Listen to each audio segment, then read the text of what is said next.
नमस्कार, मैं प्रिया, आपका स्वागत है बिहारी न्यूज में। चले जानते हैं देश विदेश की 11 प्रमुख खबरों को। 2 दिन में बॉलीवुड के 2 सितारों ने दुनिया को कहा अलविदा। बीते 2 दिन में बॉलीवुड की गलियारे काफी ज्यादा दुख भरे रहे हैं। बीते दिन इरफान खान के गुजर जाने के बाद आज ऋषि कपूर के दुनिया को अलविदा कहने की खबर सामने आई है। खबरों की माने तो ऋषि कपूर की तबियत बीते दिन काफी ज्यादा खराब हो गई थी, जिस वजह से उन्हें मुंबई के एक अस्पताल में भर्ती करवाया गया था और वहीं आज सुबह ही उनके गुजरने की खबर सामने आई है, जिसकी जानकारी सबसे पहले बॉलीवुड अभिनेता अमिताभ बच्चन ने ट्वीट करके दी है। वहीं उसके बाद उनके भाई रणधीर कपूर ने भी इस बात की पुष्टि की है। वहीं बॉलीवुड के कई दिग्गज अभिनेताओं ने भी ऋषि कपूर के जाने पर अपनी शोक संवेदना व्यक्त की है।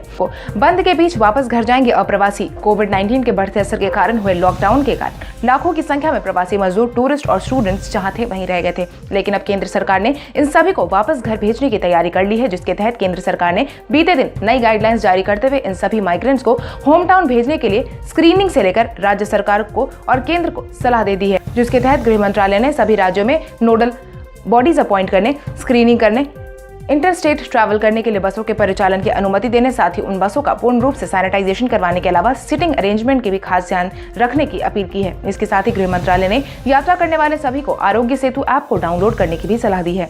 गृह मंत्रालय ने दिया संकेत, 4 मई से देश के कई जिलों में मिलेगी छूट। कोविड-19 के बढ़ते असर के कारण जहां एक तरफ सरकार ने बंद का ऐलान जारी किया था, वहीं बंद की अवधि खत्म होने में बस कुछ ही दिन बचे हैं। ऐसे में गृह मंत्रालय ने हाल ही में सभी आम नागरिकों को संकेत देते हुए कहा है कि 4 मई से नई गाइडलाइन के तहत कुछ जिलों में रियायत दी जाएगी, जिसके तहत गृह मंत्रालय के प्रवक्ता ने अपने ट्वीट में कहा कि कोविड-19 की इस परीक्षा के लिए नए दिशा निर्देश 4 मई से प्रभावी हो जाएंगे, जो कई जिलों को काफी हद तक राहत देंगे। हालांकि गृह मंत्रालय ने बातों ही बातों में यह भी साफ कर दिया कि छूट सिर्फ उन्हीं इलाकों में दी जाएगी जो कोरोना प्रभावित नहीं पाए जाएंगे। वहीं गृह मंत्रालय ने बंद की स्थिति को लेकर बीते दिन व्यापक समीक्षा बैठक भी की है और साथ ही यह भी कहा है कि बंद की वजह से ही देश में कोरोना को इस हद तक रोकने में सफलता मिली है।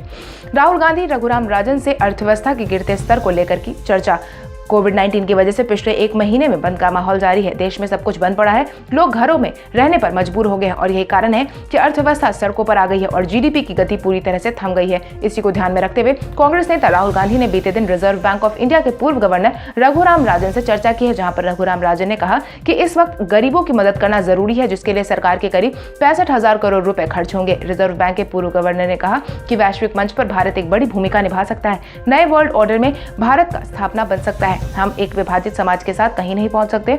रघुराम राजन ने आगे कहा कि आज स्वास्थ्य, नौकरी के लिए अच्छी व्यवस्था करने की जरूरत है। इसके लिए राहुल गांधी ने कहा कि भारतीय समाज की व्यवस्था अमेरिकी समाज से काफी अलग है, ऐसे में सामाजिक बदलाव जरूरी है। वहीं हर राज्य की याचिका अलग तरीके की है।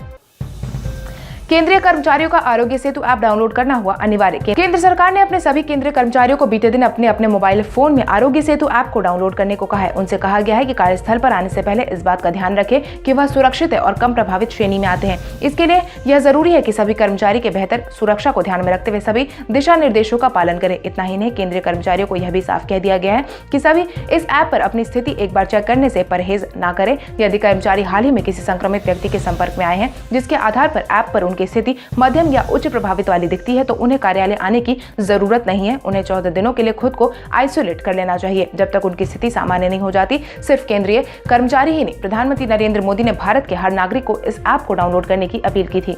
कोविड-19 पॉजिटिव पत्रकार के संपर्क में आए थे कर्नाटक के मंत्री। कोविड-19 धीरे धीरे करके पत्रकारों को भी अपनी चपेट में ले रहा है और यही हाल है। कोविड-19 से एक पॉजिटिव पत्रकार के संपर्क में कर्नाटक के मंत्री के आने की खबर सामने आई है, जिसके बाद कर्नाटक के उप मुख्यमंत्री समेत 4 मंत्रियों ने अपने आप को सेल्फ क्वारंटाइन कर लिया है। खबरों की माने तो जिन मंत्रियों ने खुद को आइसोलेट किया है, उनमें उप मुख्यमंत्री अश्वत्थ नारायण, गृह मंत्री Basavaraj Bommai, medical education minister doctor Sudhakar और टूरिज्म मिनिस्टर सीटी रवि शामिल है। वहीं आइसोलेशन में जाने के बाद इन मंत्रियों ने बताया कि वह एक स्थानीय टेलीविजन के वीडियो पत्रकार के संपर्क में आए थे, जिसे 24 अप्रैल को कोविड-19 पॉजिटिव होने की पुष्टि हुई है। पत्रकार की मंत्रियों से मुलाकात 21 से 24 अप्रैल के बीच में हुई थी। एक मीडिया हाउस की रिपोर्ट के अनुसार पत्रकार के परिवार सहित 40 लोग संपर्क में आए थे, जिन्हें अब आइसोलेशन में डाल दिया गया है। वहीं कर्नाटक में कोविड-19 संक्रमित व्यक्तियों की बात करें तो अब यह आंकड़ा 532 पहुंच चुका है, जिनमें से 215 ठीक हो चुके हैं, जबकि 20 लोग की जान जा चुकी है।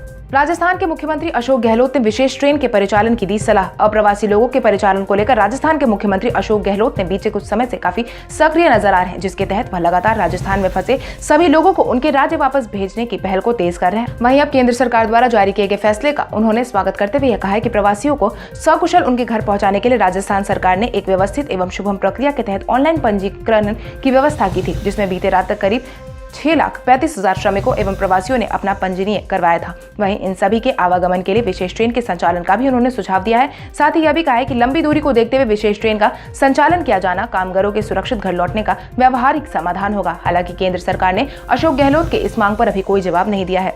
प्रधानमंत्री नरेंद्र मोदी को अनफॉलो करने पर व्हाइट हाउस ने दी सफाई। बीते दिन व्हाइट हाउस ने जहां भारत द्वारा HCQ की खेप भेजने के बाद प्रधानमंत्री नरेंद्र मोदी समेत भारत के 5 वरिष्ठ प्रतिनिधियों को फॉलो करना शुरू किया था, वहीं बीते दिन व्हाइट हाउस ने एक बार फिर से प्रधानमंत्री नरेंद्र मोदी को अनफॉलो कर दिया है, जिसकी खबर मीडिया में आने के बाद व्हाइट हाउस ने अपनी सफाई पेश की है, जिसके तहत व्हाइट हाउस का कहना है कि जब भी अमेरिकी राष्ट्रपति किसी देश की यात्रा पर जाते हैं तो उस वक्त व्हाइट हाउस की ओर से उन देशों के आधिकारिक ट्विटर अकाउंट को फॉलो किया जाता है।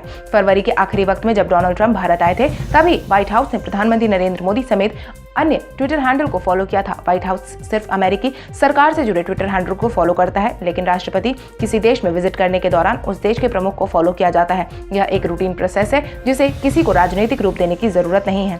Amazon इंडिया ने रेलवे के साथ की साझेदारी। ई-कॉमर्स क्षेत्र की दिग्गज कंपनी Amazon इंडिया ने बीते दिन कहा कि उसने भारतीय रेलवे के साथ अपनी साझेदारी को मजबूत किया और देशव्यापी लॉकडाउन के बीच ग्राहकों तक तेजी से सामान पहुंचाने के लिए अपने परिचालन को 55 मार्गों तक बढ़ा दिया है। पिछले साल Amazon इंडिया ने 13 मार्गों पर शहरों के बीच ई-कॉमर्स सामानों के परिवहन के लिए भारतीय रेलवे के साथ साझेदारी की थी और कोलकाता तथा मुंबई में ग्राहकों के लिए सामान लेने के केंद्र भी बनाए थे।